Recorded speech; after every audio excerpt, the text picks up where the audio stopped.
আসসালামু আলাইকুম। আপনারা কেমন আছেন? আলহামদুলিল্লাহ আমি ভালো আছি। আরকোদের বানানো এক সবজির বাগান আমি আগে দেখিয়েছিলাম যখন শুরু করেছে।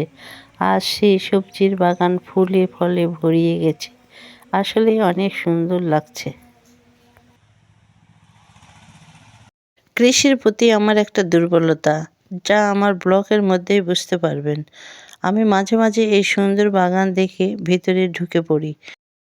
আর ওদের চাষের পদ্ধতিগুলো জেনে আমার অনেক ভালো লাগে, তাই তো আমি ক্যামেরা বন্দি করি। আমি চাই আমার শেয়ারের মাধ্যমে এই চাষের পদ্ধতি অনেকেই শিখুক এবং এই চাষের মাধ্যমে তারা স্বাবলম্বী হবে এবং পরিবারের ছেলে মেয়েদের সারমুক্ত বিষমুক্ত শাকসবজি খাওয়াতে পারবে। আলহামদুলিল্লাহ। এই সবজি বাগানে তারা নিজেরা কাজ করে শিক্ষা নেয় এবং গ্রাম পর্যায়ে দারিদ্র্যসীমার নিচে যেই পরিবারগুলো তাদের উঠোনে কিংবা আঙিনায় যতটুকু জায়গা আছে সেই জায়গায় তারা নিজেরাই এই বাগান তৈরি করে দেন। আর যাদের এতটুকু জমি নাই তাদের জন্য ঝুলন্ত পদ্ধতিতে সবজির বাগান বানিয়ে দেন। এই বাগানের মাধ্যমে তারা যে শিক্ষা নেয় এবং তার কিছু অংশ আমি এখানে তুলে ধরলাম। আরকোর কর্মীরা কিভাবে এখানে চাষ করে সেইটা কিছু অংশ দেখাতে পেরে আমার অনেকটা ভালো লাগছে। এটা একটি কলস পদ্ধতি, এটা একটা নতুন প্রযুক্তি। বিশেষ করে আমাদের বরন্দরা এলাকা, আমাদের নওগাঁ জেলার বরন্দরা এলাকা, এখানে পানির সংকটটা খুবই বেশি। অনেক সময় খরা মৌসুমে আমাদের পানির খুব অভাব পড়ে। পানি দেওয়ার অভাবে আপনার অনেক ধরনের শাকসবজি বলেন, অনেক কিন্তু গাছের ক্রিয়া হয়। এই কলস পদ্ধতি যদি ব্যবহার করেন আপনার হচ্ছে সেচ দিতে হয় কম। আপনি এই যে কলস দেখতে পাচ্ছেন, এই কলস ভরে দিবেন। এই যে গাছ লাগানো আছে, গাছের গোড়াতে আপনার হচ্ছে শোলটার মতন দেওয়া আছে। গাছ তার নিজের ইচ্ছা মতন যতটুকু পানি শোষণ লাগে বা পানির দরকার সে পানি এখান থেকে নেবে। এতে আপনার কি পানির সাশ্রয় হচ্ছে বা শ্রমিকের আপনার লেবার খরচটা কম হচ্ছে। এই ক্ষেত্রে যদি আপনারা এই প্রযুক্তিগুলো যদি আপনারা নিজ বাড়ি উঠানের পাশে বা বসত বাড়িতে যদি করেন তাহলে আপনারা অনেকটাই উপকৃত হবেন। এখন আমি আপনাদেরকে নিয়ে যাব গ্রাম পর্যায়ে যেই সব ভূমিহীন আদিবাসী পল্লী আছে সেই সব জায়গায় এরা এভাবে বাগান তৈরি করছে, সেই বাগানগুলোই দেখাবো আজ। পৌঁছে গেলাম দরিদ্র সীমার নিচে যারা সবজির বাগান কিভাবে করিয়ে দিচ্ছে এই আরকোর কর্মীরা বাড়ি বাড়ি গিয়ে, সেই বাগানগুলোই আজ আপনাদের মাঝে তুলে ধরছি। পুকুর পাড়ে একখণ্ড জমি, সেটাও ফেলে না রেখে লাউ গাছ লাগিয়েছে, লাউ ধরেছে, দেখতে অনেক সুন্দর লাগছে। যাদের উঠোনে জায়গা আছে সেখানেও বস্তা পদ্ধতিতে সবজির বাগান করিয়ে দিয়েছে।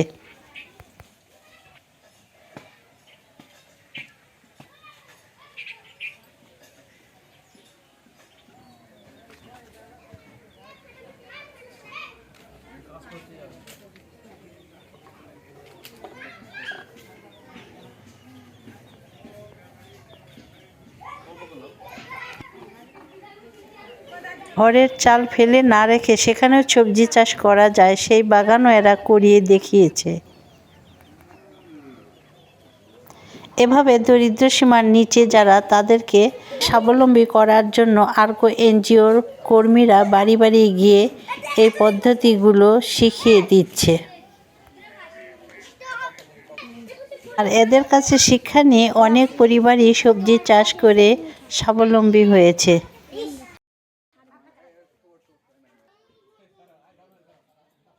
এই চাষ পদ্ধতির সম্পর্কে আমরা আরও কিছু জানিয়ে নিই। তাদের কর্মী যেহেতু এই বাগানে কাজ করছে, আপনি এখানে কি পর্যায়ে কি কাজ করছেন আমাদের একটু জানান। সবাইকে ধন্যবাদ। আমার নাম হচ্ছে কনক মণ্ডল। আমি আরকোতে মাঠ সংগঠন হিসেবে কাজ করি। এই যে বাগানটা দেখতে পাচ্ছেন, এটা হচ্ছে একটা ক্যালকাপুর মডেল। এই বাগানে হচ্ছে বৈশিষ্ট্য হচ্ছে আপনার 5টা বেড থাকবে। 5টা বেডে 5 রকমের সবজি থাকবে। এই বাগান মূলত হচ্ছে যাদের বসত বাড়ি, যাদের প্রতিটি জায়গা পড়ে থাকে, তারা মূলত এই বাগানগুলো করতে পারবে। এই যে এটা হচ্ছে বেগুন আছে, এটা লাল শাক, টমাটো, পালং শাক, নাপা শাক। এই যে আপনাকে একটা জিনিস দেখাই, সেটা হচ্ছে এই যে ফেরামন শাক। এটা হচ্ছে বেগুনে একটা পোকা দমনে এটা। আর এটা হচ্ছে এই যে আটালো ভাত, এই যে পোকা।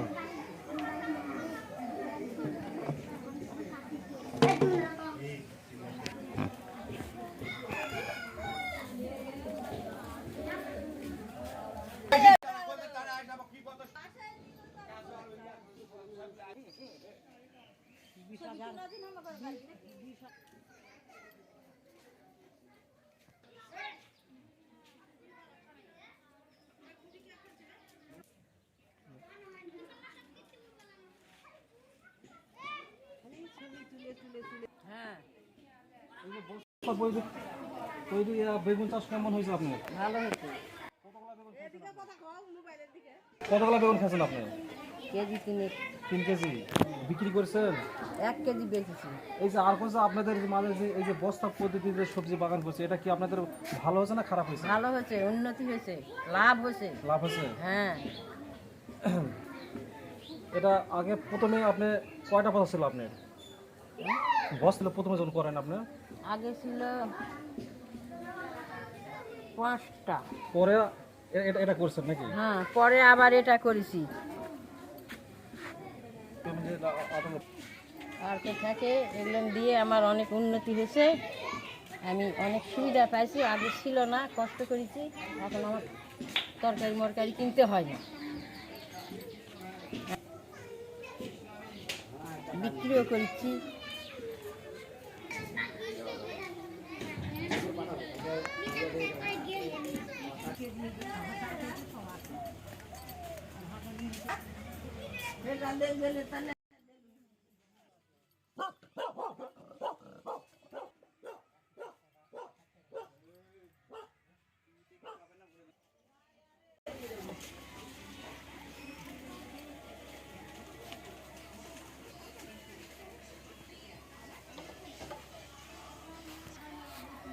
এটা বস্তা আপনি রাখলে তো না?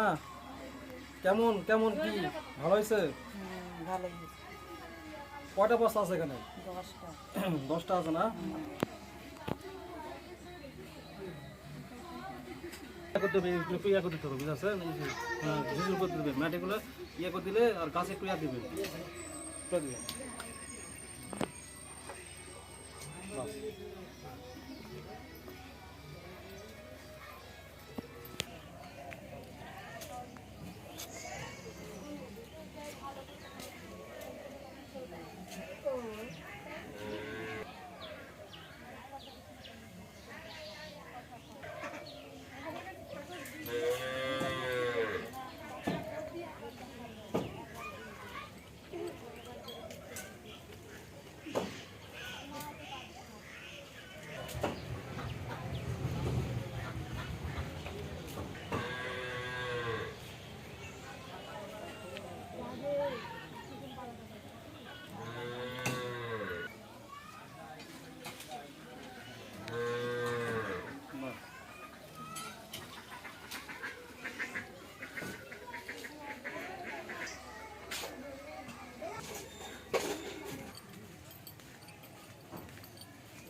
এই পদ্ধতিতে সবজি চাষ করলে আমার মনে হয় বাংলাদেশে আর দরিদ্রসীমার নিচে কোনো পরিবার থাকবে না। আলহামদুলিল্লাহ।